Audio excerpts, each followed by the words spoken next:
नाज़रीन programme views time में भली कार आवां जो मेज़बान जुनैद अंसारी।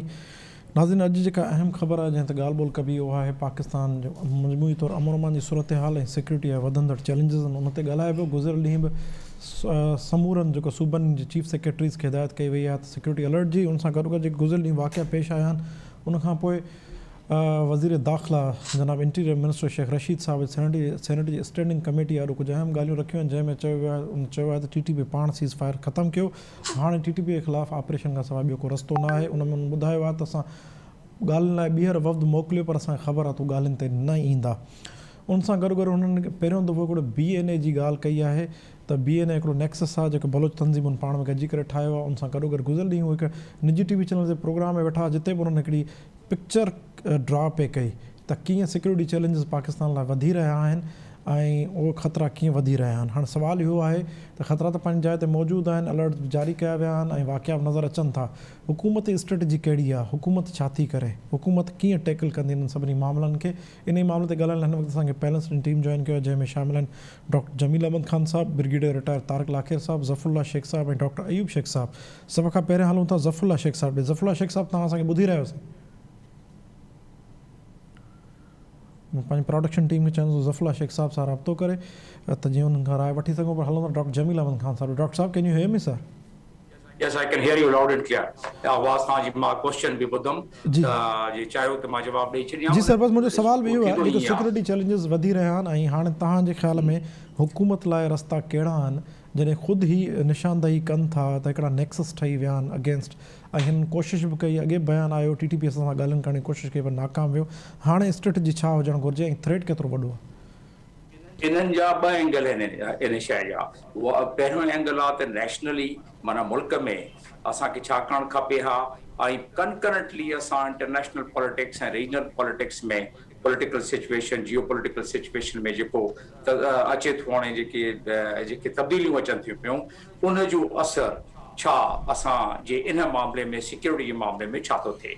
हिन वक़्तु असां सिक्योरिटी था ॻाल्हायूं त इन ते रिस्ट्रिक्ट कंदासूं पाण खे, बाक़ी ॿियनि मामलनि खे चई ॾींदासूं त हाणे जेके सख़्तबंदियूं थी पयूं आहिनि सॼे रीजन में ऐं उनजो सबबु जेको हिकिड़ो आहे वॾो सबबु इहो आहे त इहे जेके स्ट्रिंग ऑफ अलायंस हिकिड़ो थी वियो आहे जंहिंमें समूरा मुल्क जेके इन इलाइक़े में असांजे इलाइक़े में आहिनि उहे अमेरिका सां आहिनि ऐं स्ट्रिंग ऑफ पर्स जेके मुल्क आहिनि उहे चाइना सां आहिनि। इहे सम्झो त हिकिड़ी सबबंदी थी पई आहे। हाणे अमेरिका चाइना खे क्लियरली ॿुधाए छॾियो आहे उनजे फॉरेन पॉलिसी जो तक़रीबन की एलिमेंट इहो आहे त चाइना जी कंटेनमेंट कबी। उन चाइना जे कंटेनमेंट जे सिलसिले में उन्हनि बधी कई आहे, यूरोपियन यूनियन सां उकास बि उन्हनि कयो आहे, क्वाड बि कयो आहे। इन ॻाल्हि खे थो चरियां मां। हाणे ज़ाहिर आहे इंडियन उन्हनि जा एलाइज आहिनि। इंडिया जो जेकी फंडिंग आहे उहो पाकिस्तान जे ख़िलाफ़ इस्तेमालु करण लाइ सॼी दुनिया जे मुक़ाबले में वॾे में वॾी फंडिंग जेका उन्हनि एलोकेट इन कम लाइ कयो आहे। हाणे सवाल इहो पैदा थिए थो पियो त नेशनली असां पंहिंजे मुल्क में छा कयूं।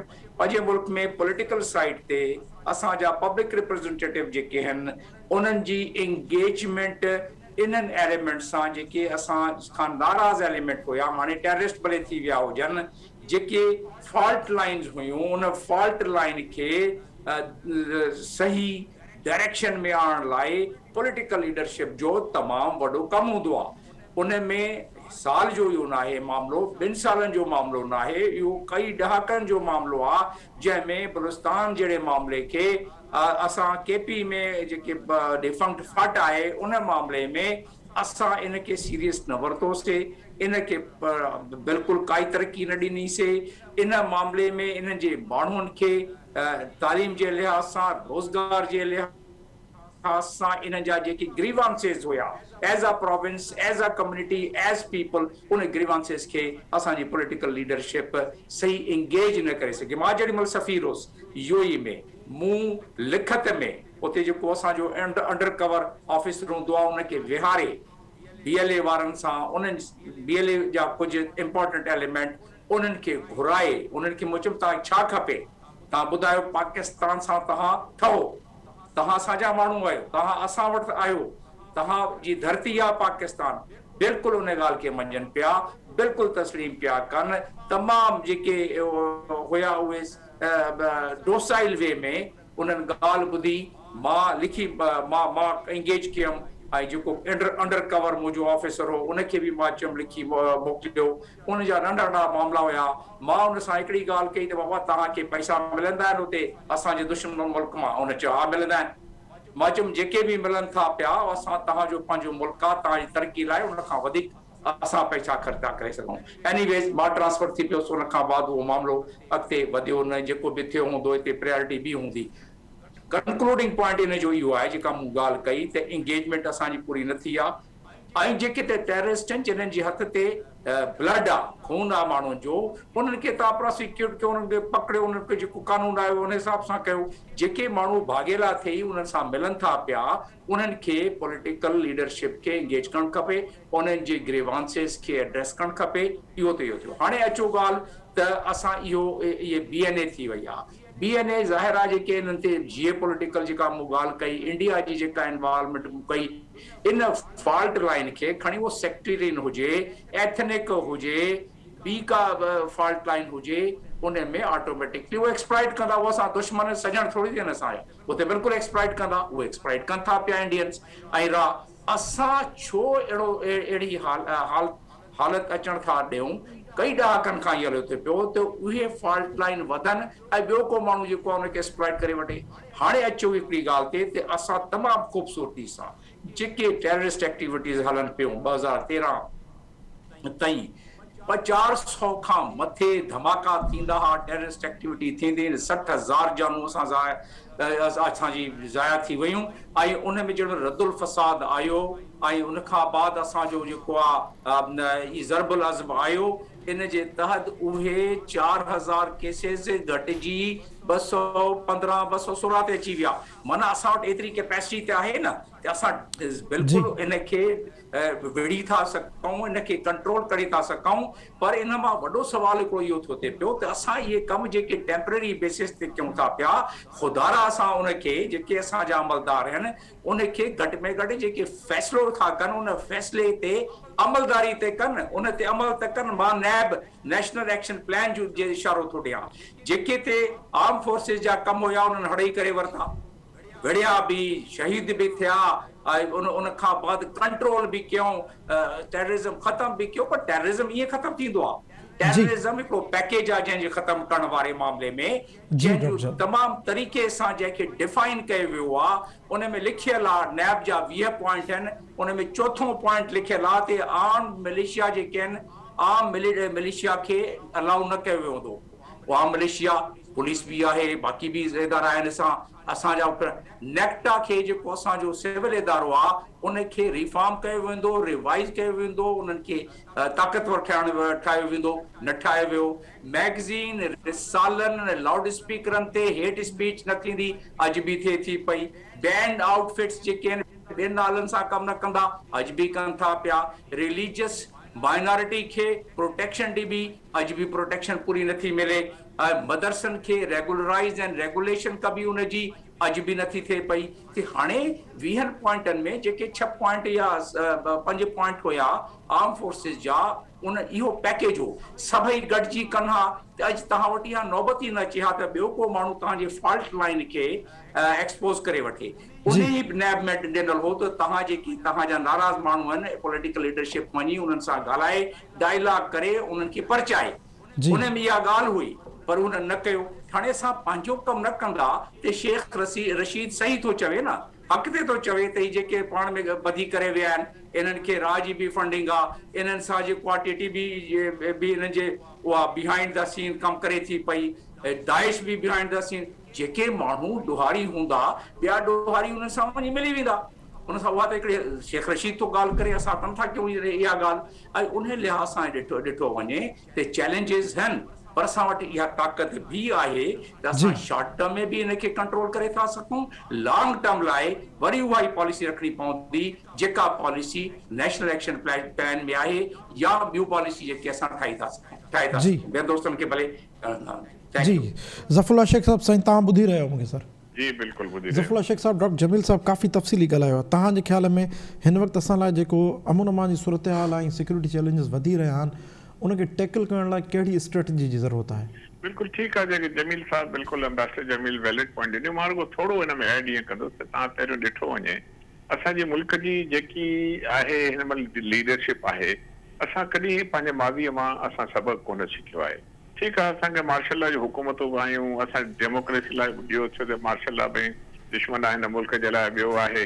कॾहिं कॾहिं वरी ईअं बि चऊं था त प्रेसिडेंशियल फॉर्म जेको अयूब खान जो हो उहो ॾाढो सुठो हुयो, कॾहिं कॾहिं चऊं था त भुट्टे साहिब जो दौरु ॾाढो सुठो हुयो, के चवनि था साईं फलाणो दौरु ख़राबु हुयो, फलाणो दौरु सुठो हुयो। चवण जो मुंहिंजो मक़सदु आहे त असांखे ॾिसण जी इहा ज़रूरत आहे छा सेंटर में जेकी हुकूमत आहे जीअं माइनॉरिटी जो ज़िक्र कयो हाणे एम्बेसडर जमील, छा सेंटर सिंधियुनि जो बलोचनि जो ॿियनि जो पूरी तरह सां ख़्यालु रखी रही आहे? छा प्रोविंसिस खे पंहिंजो हक़ पूरो मिली रहियो आहे? छा उन्हनि सां इक्विवेलेंस हिकु उनखे पंहिंजो पार्टनरशिप जेको थी करे मुल्क खे मुल्क रखी करे ॾिठो वञे थो? छा इदारनि जो सभिनी जो जेके बि इदारा आहिनि छा का ॿियाई न आहे, ॿी अखी न आहे? मुंहिंजो ख़्यालु आहे असांखे पंहिंजे लीडरशिप खे वेही हुजणु खपे, सभिनी खे रखनि। बलूचिस्तान में जेके रुठल आहिनि, जेको बार बार चवनि था रुठल बलूचिस्तान में आहिनि त रुठल सिंध में बि आहिनि, त रुठल कराची में बि आहिनि, त रुठल पख्तूनख्वा में बि आहिनि। त मक़सदु इहो आहे त इहे हिन में लीडरशिप गॾिजी वेही करे हिते रुगो लॻो पिया करप्शन करप्शन, फलाणे खे ख़तमु कयो, नवाज़ शरीफ़ खे ख़तमु कयो, हुनखे ख़तमु कयो। शुरू खां जॾहिं आयो त इहा उल्टी लॻी पई आहे। बाबा ठीकु आहे त हुननि ते कोर्टूं जॾहिं एक्शन खणनि थियूं या नैब एक्शन खणे थो, जिते वञे थो प्राइम मिनिस्टर साहिब जी रड़ लॻी पई आहे, हुनखे ॿधो हुनखे ॿधो हुनखे ॿधो।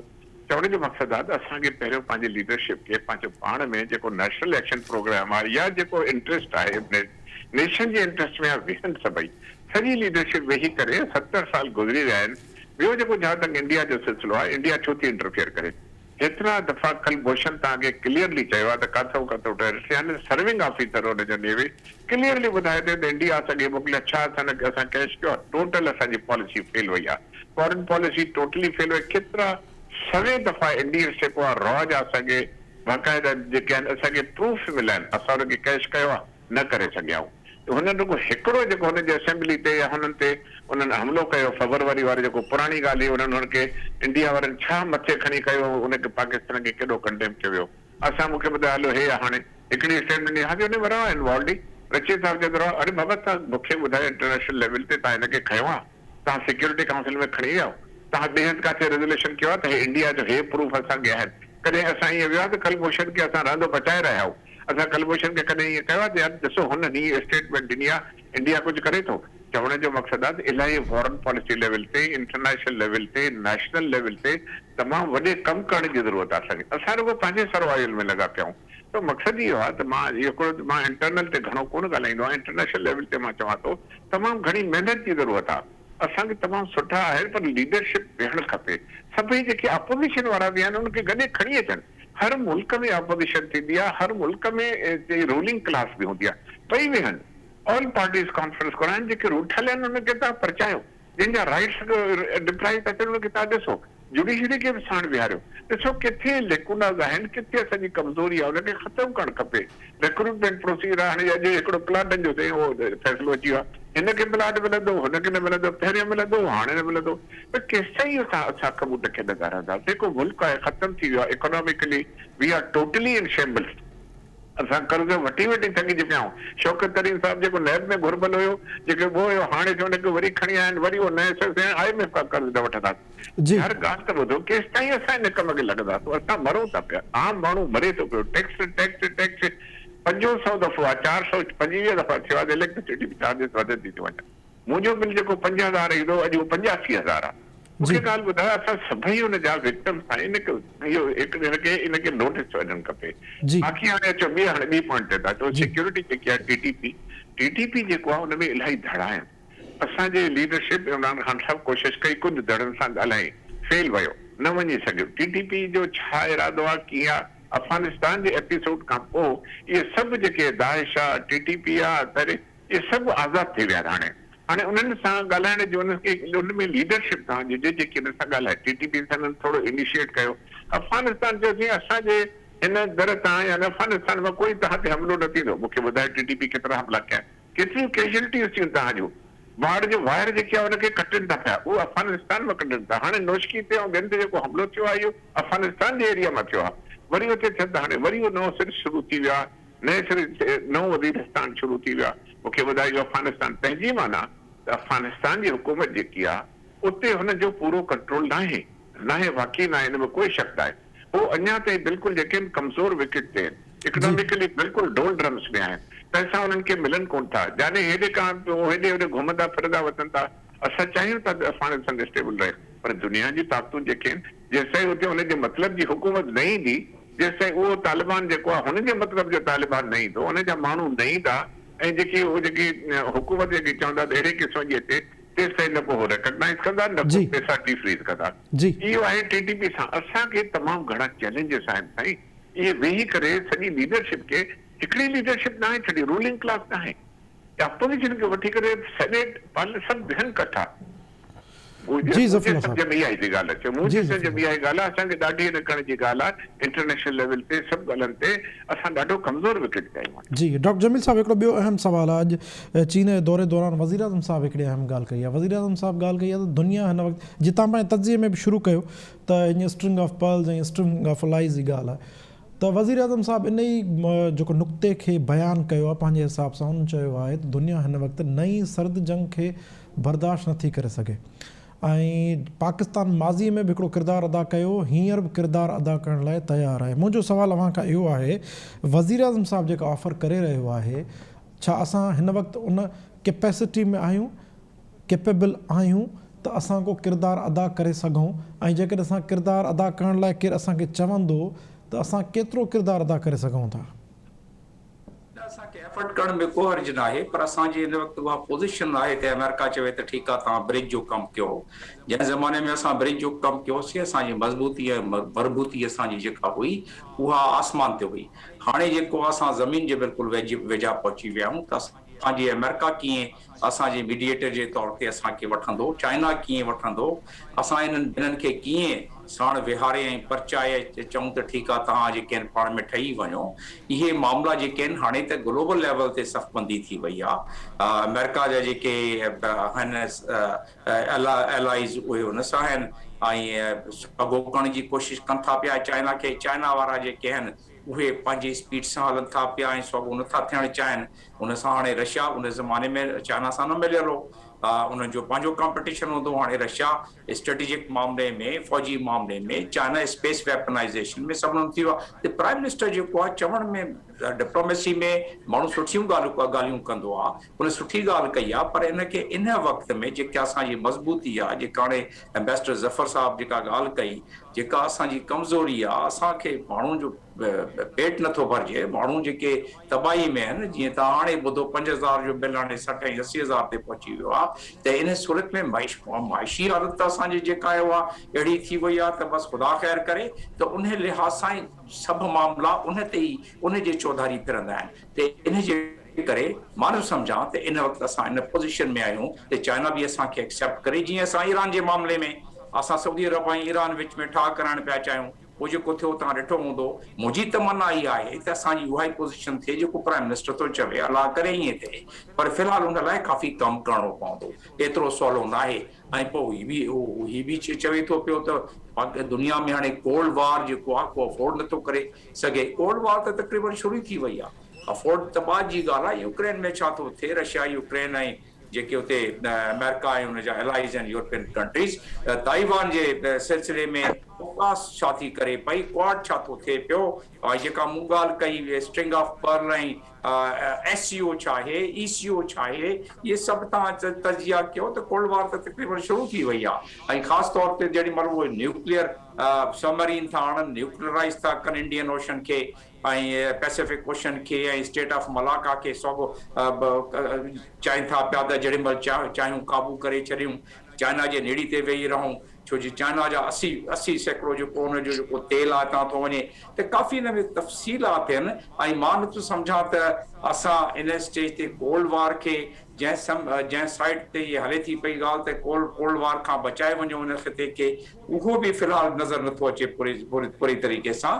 पोइ प्राइम मिनिस्टर ॿियूं ॻाल्हियूं सुठी कयूं हुन थिंक टैंक जे साम्हूं उन चयो त चाइना जो थैंक्स उन शुक्रियो अदा कयो आहे त असांखे तव्हां कश्मीर में सपोर्ट था कयो।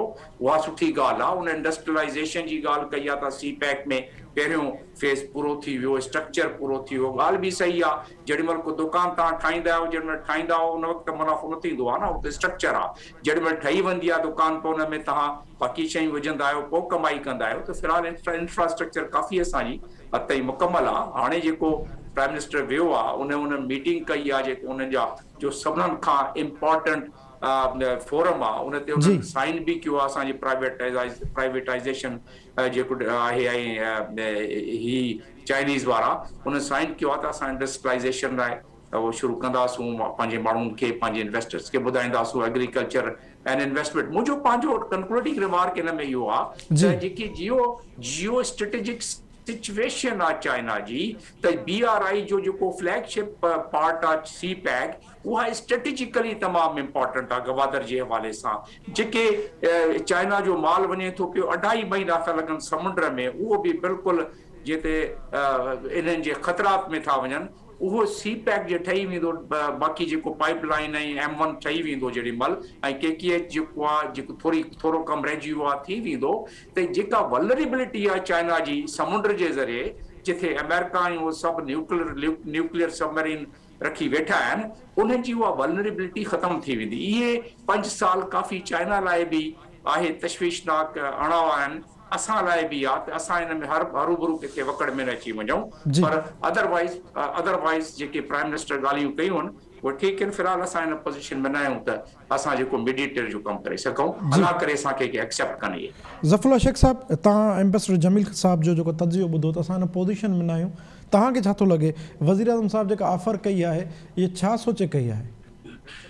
ॾिसो, 1970 में या 72 में जॾहिं निक्सन हुयो, असां हिकिड़ो ब्रिज जो वाकई असां ऑफर कईसीं, कोसाई जिन निकितो हुतां, ऐं असां चाइना ऐं अमेरिका खे वेझो आणियोसीं, उन्हनि जी दोस्ती विकिराईसीं। उहो टाइम गुज़री वियो, असां ॾाढो मज़बूत हुयासीं। जीअं मां अर्ज़ु कयो, असां ॾाढा कमज़ोर विकेट ते हाणे आहियूं। असां 5 जंगियूं विढ़ी चुका आहियूं कश्मीर ते। इन जी पॉलिसी खे रिव्यू करण जी ज़रूरत आहे। ॾिसो, ॻाल्हि ॿुधायो, तव्हां कंहिंखे प्रोटेक्ट तॾहिं कंदव जॾहिं तव्हां पाण मज़बूत हूंदव। असां पंहिंजो पाण खे मज़बूत करण में फेल विया आहियूं। ऐं इन खां अॻु में ॾिसो, जेसिताईं असां कश्मीर जी पॉलिसी शुरू करणु वठी आहे, अधु मुल्क असां विञायोसीं 71 में। असां जेको इंडिया सां रुॻो जंगियूं कईसीं। इंडिया असांखे डिप्लोमेसी में, हर शइ में, इकोनॉमी में अॻिते हलियो वियो। हालांकि वॾो मुल्क हो, पॉवर्टी तमामु घणी हुई, असां नंढा हुयासीं, असां संभाले न सघियासीं, असांजी लीडरशिप संभाले न सघियो, मार्शलाऊं अची वियूं। जहिड़ो बि थियो हालात, उन डिटेल में नथा वञूं। मक़सदु इहो आहे त असांजी विकेट हाणे कमज़ोर आहे। मां जीअं अर्ज़ु कयो त पहिरें पंहिंजे विकेट खे मज़बूत करण जी ज़रूरत आहे। तव्हांखे जेकॾहिं बैट्समैन न हूंदा सुठा त तव्हां रन्स काॾो कंदो, तव्हां मैच किथां खटंदो? Bowling is not important. Bowling त विकेट्स किराईंदी कि तव्हांखे बैट्समैन स्कोर कंदा आहिनि, बॉलर्स स्कोर न कंदा आहिनि कॾहिं बि। जेको आहे सो मक़सदु आहे त असांजे प्राइम मिनिस्टर साहिबु सुठो चयो आहे, हुनजी नेकी थी आहे, पर असां हिन कैपेसिटी में आहियूं सही, नंबर 1। नंबर 2 जेको आहे, चाइना जा असां कर्ज़ी थी विया आहियूं। CPEC में हुन कर्ज़ो ॾिनो, अलाए केतिरा $बिलियन कर्ज़ो थी, IMF जा कर्ज़ी थी विया आहियूं, UAE जा कर्ज़ी थी विया आहियूं, सऊदी अरेबिया जा कर्ज़ी थी विया आहियूं। असांखे मूंखे ॿुधाए केतिरनि बिलियन, ॿियो असांजे मथां ऑलरेडी कर्ज़ केतिरो आहे, असांजो मूंखे ॿुधायो त जेको आहे डेट सर्विसिंग में केतिरा पैसा, असांजी ॿुधाए एक्सपोर्ट केतिरी आहे, कुझु बि न आहे। छा आहे असांखे? मक़सदु इहो आहे असांखे रिव्यू करण जी ज़रूरत आहे ऐं तमामु जे ॻाल्हियुनि करण जी ज़रूरत न आहे। टियों आहे, हाणे 3 पॉइंट इहा आहे त कोल्ड वार जे यूक्रेन जो ज़िक्र कयो। ॾिसो, 2014 में जेको बि आहे, या 2004 खां 14 जेको बि सॼो पीरियड हुयो, त जॾहिं न्यूक्लियर स्टॉक पाइल्स हुया त रशियन जेको हुयो एग्रीमेंट कई त असांखे इहे वापसि ॾियो, असां यूक्रेन खे इन्वेड न कंदासीं। उन एग्रीमेंट सां रशिया फ्री वियो आहे, फिरी वियो आहे, माना रशिया हाणे मज़बूत थी वियो आहे। उन हज़ारे फ़ौजूं जेके आहिनि यूक्रेन जे बॉर्डर ते अची खड़ी कयूं आहिनि। सर, हिते हिकिड़ो नंढो सुवाल अवां खां मुंहिंजो हूंदो, तव्हांखे कहिड़नि इंडिकेटर जे हिसाब सां लॻे थो रशिया मज़बूत थी विया? छाजे करे मुआशी फ्रंट्स ते त ॾिसिजे थो त रशियन इकोनॉमी एॾी का ग्रोइंग फेज़ में त आहे ई कान। हुननि दुनिया खे ॾियण लाइ सिर्फ़ु 2 शयूं, वेपन, स्पेस टेक्नोलॉजी। ॾिसो, पाकिस्तान अॼु इकोनॉमिकली तमामु घणो कमज़ोर आहे, त वरी मिलिटरली मज़बूत आहे। तव्हां वटि न्यूक्लियर आहिनि, तव्हां उन ते ॻाल्हायो था, भपकियूं उन ते था हणो, तव्हांखे मिसाइल बि आहिनि, तव्हांखे सभु कुझु आहिनि। ॾिसो, हिकिड़ो 2 शयूं आहिनि। हिकिड़ो न्यूक्लियर इकोनॉमी में जेकॾहिं तव्हां वञो, ठीकु आहे, त इंडियन इकोनॉमी खे तमामु घणो था चओ, पर पॉवर्टी उते बि ॾाढी घणी आहे। तमामु हद खां वधीक वॾी आहे। मक़सदु आहे त इहा रशिया खे तव्हां अंडर एस्टिमेट नथा करे सघो। हिते हाणे जीअं एम्बेसडर जमील ॻाल्हि कई, हाणे अॻे जेके पंहिंजो डेगर्स ड्रॉन हूंदा हुया चाइना ऐं रशिया, हाणे हो पाण में अॼु विंटर ओलंपिक्स में रशियन जो प्रेसिडेंट उते वेठो आहे, बीजिंग में वेठो आहे, उते वियो आहे, हुनजे इन्विटेशन ते वियो आहे। ॿ टे रुॻो हेड ऑफ स्टेट विया आहिनि उते, असांजो वियो आहे, प्राइम मिनिस्टर वियो आहे, हो वियो आहे, ऐं WHO जो आहे उते हेड UN सेक्रेटरी जनरल आहे। मूंखे अंदाज़ो लॻो आहे दैट मेक्स द डिफरेंस। माना त नई कोल्ड वॉर जो मक़सदु इहो आहे, शुरू थी चुकी आहे वाकई जेको एम्बेसडर जमील चयो। इलाही हिन में फैक्टर्स आहिनि। मूंखे लॻे थो त यूक्रेन जेको आहे ही खणंदा, ऐं मूंखे रशिया जेकॾहिं इन कैपेसिटी में न हुजे हा, ऐं जेके पहिरियों कमज़ोर तमामु घणो, इहो हलंदो रहंदो। रशिया तमामु वॾो मुल्क आहे, ऐं जेको क्रीमिया जो तव्हां सॼो उहो एपिसोड तव्हां वठो, उन खां पोइ हाणे ॿियो नेटो जेको आहे उहो अमेरिका खां परे थी वियो आहे, उन सां साण न आहे। नेटो आहे अमेरिकन सां गॾु न आहिनि यूक्रेन जे मसइले ते। इन में डिटेल नथा ॻाल्हाए सघूं, टाइम कोन्हे को। मक़सदु इहो आहे त वाकई कोल्ड वॉर शुरू थी चुकी आहे, ऐं ॾाढी तमामु डेलिकेट सिचुएशन आहे। पाकिस्तान खे ॾाढो केयरफुली हलणो पवंदो, सोचणो पवंदो। असां ॼाणो कॾो दुश्मननि सां घिरियल आहियूं। इंडिया असांजो दुश्मन वेठो आहे। अमेरिका ठीकु आहे, कल्ह स्टेटमेंट ऑडियो ॾिनी आहे त असांजो पाकिस्तान बि स्ट्रेटेजिक पार्टनर आहे, हो त रखनि था, असांखे लूप में रखनि था। पर सॼो इंडियन ओशन जेको आहे वॉलेटाइल थी चुको आहे, पैसिफिक वॉलेटाइल चुको आहे, साउथ चाइना सी जेको आहे वॉलेटाइल चुको आहे। मूंखे लॻे थो अलाह रहम करे अहिड़ी का जंग न लॻे, पर जेकॾहिं यूक्रेन में का हरकतबाज़ी थी त इहा तमामु अॻिते वञी ॻाल्हि वधी वेंदी। मुंहिंजो ख़्यालु आहे नेटो में जेको आहे थोरो परते हटी वियो आहे। So cold war has already started, पर मूंखे त लॻे थो त निशानियूं के थर्ड वर्ल्ड वॉर जूं थी लॻनि। तव्हांखे निशानियूं थर्ड वर्ल्ड वॉर जूं थी लॻनि। इनाम भट्टी साहिबु, तव्हांजो छा ख़्यालु आहे? वज़ीर आज़म साहिबु अॼु जेका ऑफर कई आहे त असां माज़ी वारो पुल जो किरदारु अदा करे सघूं था। दुनिया जेको आहे टीं आलमी जंग जी नई सर्द जंग खे बर्दाश्त नथी करे सघे। छा असां उन सफ़ बंदी में आहियूं? छा असां उन स्टेटस में आहियूं जे इहा स्टेटमेंट ॾियूं?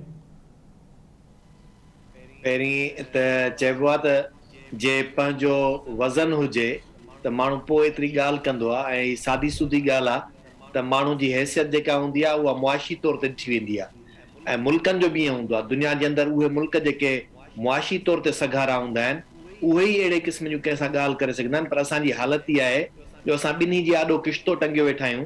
अॻे असांजो किश्तो रुॻो कंहिं हिकिड़े दर ते वेंदो, हाणे त दुनिया जे आऊं सम्झां थो कंहिं बि मुल्क खे छॾियो कोन थो जिते असां पंहिंजो हथु न फैलायो हुजे। ॿी ॻाल्हि जेका आहे उहा आहे पॉलिटिकल विजनरी लीडरशिप जेका थींदी आहे। पाकिस्तान में आऊं त हिन वक़्तु गुज़रियल 2-3 ॾहाकनि खां वठी करे कोन थो ॾिसां त का अहिड़ी वॾी पॉलिटिकल विजनरी कैपेबिलिटी का थी हुजे पैदा, जेका दुनिया जे अंदरि रिकॉग्नाइज़ कई वञे ऐं दुनिया जा मुल्क उनखे एप्रिशिएट बि कनि, ऐं उन्हनि खे इहो टास्क ॾियण बि पसंदि कंदा हुजनि त तव्हीं अचो ऐं टियाकड़ी जो कमु कयो। असांजी मौजूदा सूरत हाल इहा आहे, असीं दुनिया जे पॉलिटिक्स खे अंडरस्टैंड ई कोन था करियूं। असांखे इहा ख़बर नथी पए त अफ़गानिस्तान जे अंदरि जेके मामला थियनि था उहे सुभाणे अॻिते फिरी करे असांजी ॻिची में कीअं पवंदा। असांखे त इहा बि ख़बर नथी पए त चाइना रशिया जेको अॻे हिक ॿिए खां थोरो विथिरो हुया, उहे हाणे वेझो थी करे यूक्रेन में कीअं US खे जेको आहे सो तंग करण जे लाइ पाण में गॾियल का स्ट्रेटेजी ठाहे सघनि था। असांजी त हींअर मुकमिल तर ते आउं नथो सम्झां, मुंहिंजे ख़्याल में ॿई सीनियर जेको आहे सो एम्बेसडर्स वेठा आहिनि ऐं फॉरेन अफेयर्स ते उन जी तमामु घणी गिरफ़्त हूंदी। त हींअर मौजूदा वक़्त में जेका असांजी ख़ारजा पॉलिसी आहे उहा ई ॾिसो त कहिड़ी आहे। उन में आउं किथे बि पॉलिटिकल साइड उनजी कोन ॾिसंदो आहियां। असांजी पॉलिटिकल साइड, इकोनॉमिक साइड, ॿई पासा जेके आहिनि नेशनल इंटरेस्ट जे हिसाब सां दुनिया जे जिन बि मुल्कनि सां असांजा मामलात आहिनि उहे ॾाढा कमज़ोर आहिनि। असां हमेशह सिर्फ़ु हिकिड़ी शइ खे हाणे तरजीह ॾिनी आहे त उहा असांखे 2-3 रुपया खपनि, थोरी ओधर खपे, थोरो तव्हांजो तेल खपे, थोरो तव्हांजो असांखे जेका का मदद खपे। इन तरह सां मुल्क थोरी कंहिं दुनिया जे ॿिनि मुल्कनि जे विच में ऐं सो बि सुपर पावर्स जे विच में जेके वॾियूं आलमी ताक़तूं हुजनि उन्हनि जे विच में का टियाकड़ी करे विझंदा आहिनि। हा, ॿियो वरी जियो पॉलिटिकल जेका सिचुएशन हूंदी आहे स्ट्रेटेजिकली उहो तव्हां एतिरा इम्पॉर्टेंट आहियो, उन्हनि खे कैश कीअं था करायो उन जे लाइ बि हिकिड़ो पॉलिटिकल विजन खपंदो आहे। पर उहो बि तॾहिं थींदो आहे जॾहिं तव्हां इकोनॉमिकली स्ट्रांग हुजो, असांजी मईशत एॾी सघारी हुजे जो असां कंहिं बि हिकिड़ी धुर खे चई सघूं त बाबा असां हिन धुर सां बीहंदासूं, हाणे जेकॾहिं तव्हां न बीहंदव त पोइ तव्हांजो ही नुक़सानु थींदो। असां त हिन वक़्तु स्ट्रेटेजी हिन में था हलायूं त हुनजो बि हथु पकड़ियो था वरितूं, हुनजो बि हथु पकड़ियो, मतिलबु अमेरिका जो हथु बि छॾण लाइ तयारु न आहियूं ऐं चीन जो हथु बि छॾण लाइ तयारु न आहियूं। अॻे वक़्तु सऊदी जे बि हथ में जेको आहे सो हथु आहे त होॾां जेको आहे सो अफ़गानिस्तान खे बि छॾणु कोन था चाहियूं। अहिड़ी सूरत हाल में टियाकड़ी ॾाढी ॾुखी हूंदी आहे ऐं ख़्वाहिश त भले हुजे पर पाकिस्तान जी मौजूदा वक़्त में कैपेसिटी इहा कोन्हे। पाकिस्तान खे ख़ुदि उन पासे बीहणो पवंदो जंहिं पासे उनखे लॻंदो त मूंखे वधीक नुक़सान खां बचण जे लाइ कहिड़ो क़दम खणणु खपे। ऐं आउं सम्झां थो मुंहिंजे लिहाज़ खां मुंहिंजी जेका सोच आहे त उन में बि पाकिस्तान खे वधि खां वधि केयरफुली प्ले करणु खपे। टियाकड़ी त परे जी ॻाल्हि रही पर ही जेका दुनिया हींअर जंहिं नए बाउंड्रीज़ तरफ़ वधे पई उन्हनि में जेकॾहिं उनखे पंहिंजो तहफ़ुज़ पंहिंजे मुफ़ादनि जो तहफ़ुज़ ॾिसणो आहे त उन पासे बीहणु खपे जंहिं पासे घटि खां घटि नुक़सान थी सघे। किथे ईअं न थिए त असां ख़्वाहिश टियाकड़ी जी कंदा हुजऊं पर कंहिं अहिड़ी खाई में किरी पऊं जिते पंहिंजो वॾो नुक़सान कराए विझऊं। त मूंखे ईअं थो लॻे हींअर पाकिस्तान खे इंतिहाई विजनरी लीडरशिप जी ऐं ख़ारजा पॉलिसी में उन्हनि तमामु सीनियर ऐं तजुर्बेकार माण्हुनि जी ज़रूरत आहे जेके इन्हनि सभिनी शयुनि खे अंडरस्टैंड करे सघंदा हुजनि ऐं उन्हनि जे सलाह मशवरे ते हलणु खपे। इमरान ख़ान खे त आउं सम्झां थो कंहिं बि तरह सां इन्हनि शयुनि जी का सलाहियत कोन हूंदी जो इन्हनि शयुनि खे अंडरस्टैंड करे सघे त हुनजे पसे पर्दा आहे हुनजे पुठियां छा थो थिए। मूंखे त मुमकिन आहे ईअं ही जेके ॻाल्हियूं करण वियो आहे हुनजे पसे पर्दा वरी पाकिस्तान जे अंदरि के ॿिया मामलात किथे तय थींदा हुजनि। जी डॉक्टर जमील साहब, मां ब्रिगेड तारिक कादिर लाखे साहब ॾे वञण खां पहिरियां तव्हां खां हिकिड़ो सवाल क्विकली पुछणु चाहींदुसि। छा जे करे हिकिड़ी डिस्कशन थी आहे, अवाम ज़िक्र कयो, ज़फ़रुल्लाह शेख साहब कयो, इनाम साहब कयो, तव्हां छा था सम्झो आख़िर उहो कहिड़ो साल आहे, कहिड़ो ईयर आहे जंहिंखे पाण सम्झिजे त वाक़ई सर्द जंग बिटवीन US एंड चाइना शुरू थी चुकी आहे?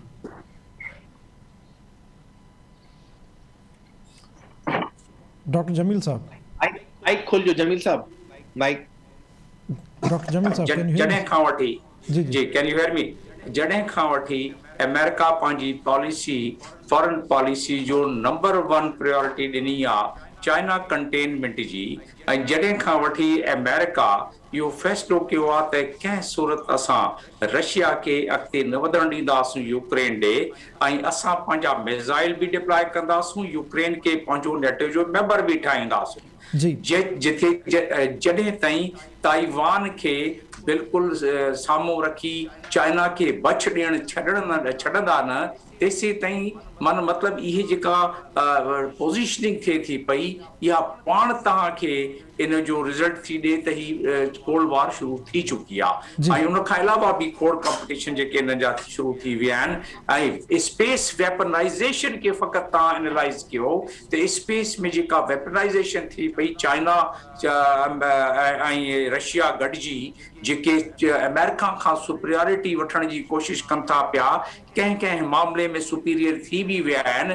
इहे सभु शयूं तव्हां गॾायो त इहे ॿियो छा आहे, कोल्ड वार त शुरू थी वई आहे। जी माना असां चऊं था माना जेकॾहिं को इंटरनेशनल रिलेशन जेको स्टूडेंट हुजे उनखे इहो सम्झाइजे त 2021 जेको साल आहे इहो ऑफिशियली माना cold war between China and America शुरू थी चुकी आहे, माना स्टार्ट ई सम्झो 2021 खां। ब्रिगेड तारिक लाखेर साहब, सर तव्हां मूंखे ॿुधी रहिया? जी Junaid, I am online. Sir तव्हांखे स्पेसिफिक सवाल कंदासीं, प्रोग्राम में बिल्कुलु आख़िरी टाइम आहिनि, ऐं तव्हांखां पुछंदासीं हीअ जेको असां लाइ सिक्योरिटी चैलेंजिस वधी विया आहिनि। गुज़िरियल ॾींहुं शेख रशीद साहब जेको हिकिड़े निजी टीवी चैनल ते ॻाल्हायो, अॼु सेनेट स्टैंडिंग कमेटी में हुन स्टेटमेंट ॾिनी आहे त असां लाइ मल्टीपल थ्रेट्स आहिनि ऐं असां हाणे TTP सां त बिल्कुलु सीज़ फायर ख़तमु थी चुको आहे, उन्हनि ख़ुदि कयो आहे सीज़ फायर ख़तमु, ऐं असां अमन अमान लाइ हिकिड़ो वफ़द बि मोकिलियो, उहो माना असां पुरउमीद न आहियूं त ॻाल्हियूं कामयाबु वेंदियूं।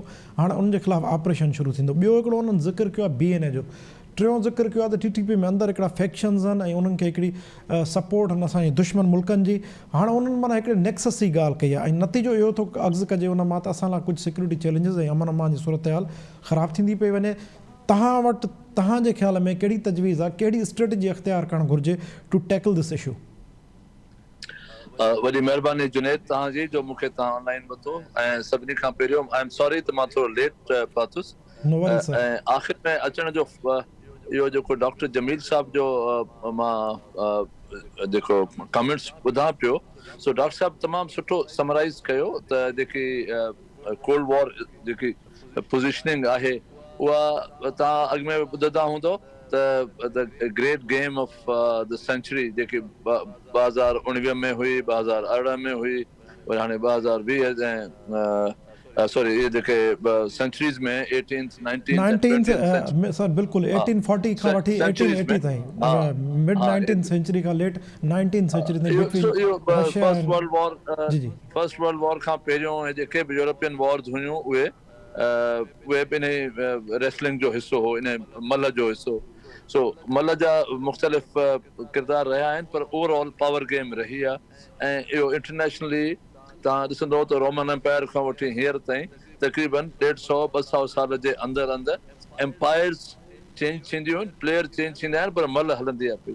सो हींअर इहो कोल्ड वॉर वारो सिचुएशन हले पई, चाइना थोरो तमामु सिग्निफिकेंट रोल प्ले करे पियो सॼी दुनिया में। उनखे काउंटर करण जे कारण जेको कुझु थिए थो पियो, डॉक्टर जमील साहिबु उनखे समराइज़ कयो आहे।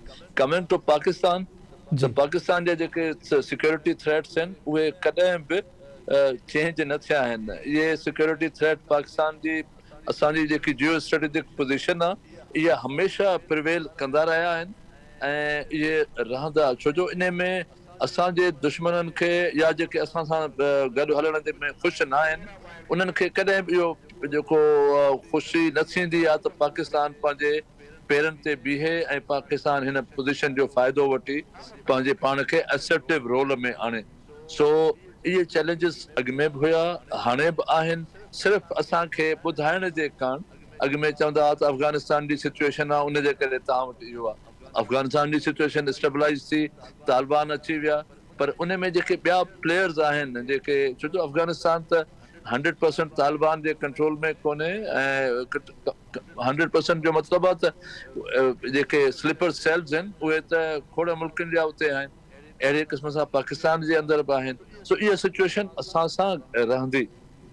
असांखे कंहिं बि टाइम ते पंहिंजा जेके गार्ड्स आहिनि या पंहिंजी हिफ़ाज़ती सिस्टम आहे उनखे लोअर नाहे करणु, ऐं उहो हर मुल्क खे प्रायोरिटी हूंदी आहे, पर असां वधीक इन जे बारे में पंहिंजी तयारी सर हिते हिकिड़ो नंढड़ो सुवाल अवां खां कंदुसि, जेका पॉइंट डॉक्टर जमील साहब मुंहिंजे पहिरें सुवाल में हिकिड़ो खे एक्सप्लेन कयो, उनजो ख़्यालु आहे त ऑपरेशन ज़बरदस्त थिया ऐं हिकिड़ी सफ़ाई थी वई, उन खां पोइ जेको operation was a tactical strategy, उन खां पोइ जेको पॉलिटिकल रोल खपंदो हो अदा करणु उन्हनि इलाइक़नि में जेके बि जेके ट्रबल्ड रीजन आहिनि उते जेके 6 पॉइंट आहिनि, डॉक्टर जमील साहब उनखे काफ़ी एनालाइज़ कयो, उहो रोल प्ले न थियो किथे बि। Do you agree with that? ॾिसो, मां जमील साहब सां इहो ज़रूरु एग्री कंदुसि त role assertive role, political assertive role हुजणु खपे। हा, पर अनफॉर्चुनेटली हे जेके बि इहे जेके अंडर कवर क्लैंडस्टाइन या जेके सब कन्वेंशनल वॉरफेयर हूंदी आहे उहा थींदी अहिड़नि इलाइक़नि में आहे जिथे रिट ऑफ द गवर्नमेंट जो वीकेस्ट लिंक हुजे, फाटा हुजे या मतिलबु हिंटरलैंड हुजे बलूचिस्तान जो, ऐं उते सरदारी निज़ाम डामाडोल थिए पियो, पॉलिटिकल निज़ाम अञा ताईं पूरो स्टेबलाइज़ न थियो आहे।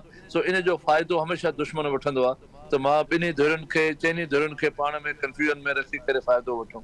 सो मां डॉक्टर साहब सां बिल्कुलु इन में एग्री कयां थो, पर उन सां गॾोगॾु इहो बि त हिते जेको बि बलूचिस्तान में सिचुएशन आहे उहो हिकिड़ो वॾो वैक्यूम आहे, हिकिड़ो फिज़िकल वैक्यूम आहे जो तमामु वॾो इलाइक़ो आहे Balochistan.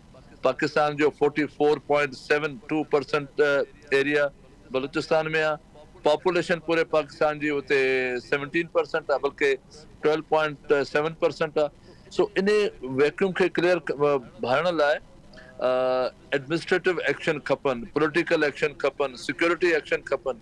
Security and administrative action शुरू थियल आहिनि काफ़ी अरसे खां, पर ज़ाहिर आहे पाकिस्तान हिकिड़ो इमर्जिंग मुल्क आहे, उनमें फाइनेंशियल बजटरी कॉन्स्टेंट्स बि आहिनि, पर उन जे बावजूद बि उते FC, आर्मी, पुलिस, लेवीज़ जो तमामु रोल हाणे एतिरो वधियो आहे जो उहा स्पेस आहिस्ता आहिस्ता ख़तमु थींदी थी वञे। ऐं इनशाअल्लाह जॾहिं हे फेंसिंग बि थी वई, पर हाणे ज़ाहिर आहे फेंसिंग थी हुई, वरी तव्हांजो कोस्टल एरिया खुलियल आहे, उनजे त इन्हनि शयुनि जे करे तमामु इलाइक़ो बहितर थी वियो आहे। पर हे जेके माण्हू अचनि था, जे हे ताज़ा नौशकी में आया, पंजगूर में आया, या मंद में आया, या गवादर खां ओरियूं जेको हिनखे नेवी वारनि खे एम्बुश कयो हुनि, त इन्हनि खे इहे सभु ॾिसो त इहे छोकिरा नौजवान जेके बि अचनि था, इहे दहशतगर्द, इहे ताज़ा अचनि था, कुझु माण्हुनि जी सपोर्ट सां वेपननि खे नवां था मिलनि ऐं उहे सभु हाइड आउट्स इस्लाम इन में ईरान ऐं अफ़गानिस्तान में आहिनि, जंहिंमें इंडिया शामिल आहे, जंहिंमें अमेरिकन शामिल आहिनि, जंहिंमें असांजा मां हिकिड़ी ॿी ॻाल्हि ॿुधायां सर तव्हां हिकिड़ो नओं लफ़्ज़ सर तव्हां हिकिड़ो नओं लफ़्ज़ एड कयो आहे डिस्कशन में, अमेरिकन सर। इहो छो त शेख रशीद साहब चयो त ही took the name of Afghanistan clearly, Iran जो समाओ वठी वियो, जे एक और नाम है जो मैं नहीं बताऊंगा, त तव्हांजे ख़्याल में शेख रशीद साहब was hiding Americans? No, I will be the last person to hide Americans or Britishers or. न सर मां तव्हांखां पुछां पियो त शेख रशीद साहब उन्हनि खे लिकाए रहियो हो जेको चए पियो एक और नाम है। मतलब ॾिसो हाणे Sheikh Rashid is privy to so many things, और इंटीरियर मिनिस्टर आहे, हुन वटि अपडेट लाइव अचनि पियूं, पर जेकी मुंहिंजी पंहिंजी असेसमेंट आहे उन में डॉक्टर जमील साहब विल डिसएग्री त डिप्लोमेटिकली नाला न खणबा आहिनि, पर मां एज अ सिक्योरिटी एनालिस्ट इहो मां चवंदुसि त इहे असांखे सिर्फ़ु दुश्मननि में न पर पंहिंजे दोस्तनि में बि ॾिसणो पवंदो त कहिड़ा नियतनि असां सां गॾु आहिनि ऐं कहिड़ा बदनियतीअ सां हूंदे बि असां सां गॾु बीठा आहिनि। सो असांखे उन्हनि खे बि थोरो छाणीअ में विझी छाइणो पवंदो त कहिड़ा कहिड़ा माण्हू ऐं कहिड़ा कहिड़ा मुल्क कहिड़ी नियतुनि सां बीठा आहिनि असां सां गॾु। Bundle of thanks brigadier Tariq Lakhir साहब, जमील साहब तव्हांजी वॾी महिरबानी, ज़फ़रुल्ला शेख साहब तव्हांजी वॾी महिरबानी, नाम साहब तव्हांजी वॾी महिरबानी, तव्हां पंहिंजो मौक़िफ़ खां असांखे आगाह कयो। नाज़रीन, प्रोग्राम टाइम पंहिंजी पुॼाणी थो पहुचे, पंहिंजे मेज़बान जुनैद